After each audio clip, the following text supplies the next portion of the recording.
Ayan mga kapatid, ikot tayo dito sa ilalim. Kasi itong MMDA na to, hindi naman naglalagay ng maagang signs na U-turn pala yung lane natin. Siyempre, hindi ka naman pwedeng lumabas na sa linya mo pag nandun ka na sa parteng na pwedeng lumabas doon sa linya mo eh. So anong nangyari, napaikot ako dito sa Quezon Avenue. Ayun, tanong, pwede po umikot dito? Pwede.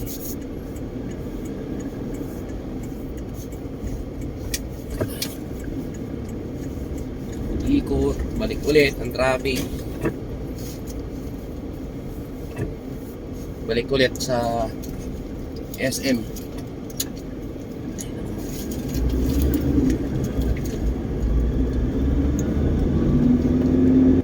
So ayun mga kapatid, yan sa kaliwa. Ayan. Yung dalawang lane na yan, siguraduhin mong mag-U-turn ka or mag-left turn ka sa dulo.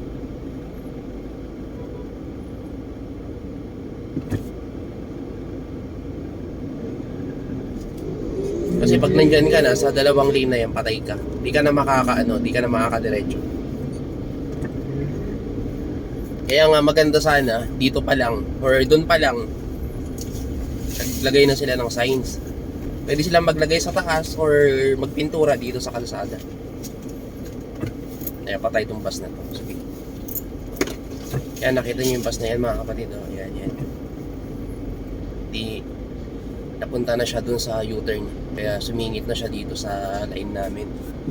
Kaya masama niyan, hulihin.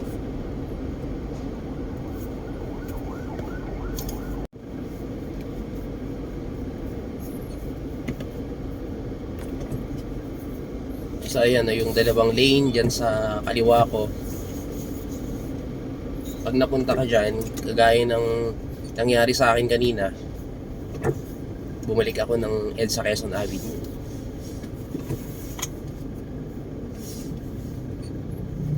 Yan o, yung ganyang mga kapatid, yan yung puting yan na sign dyan sa kalsada na nagsasabing U-turn. Dapat nilalagay nila na mas maaga. Nadali ako kanina.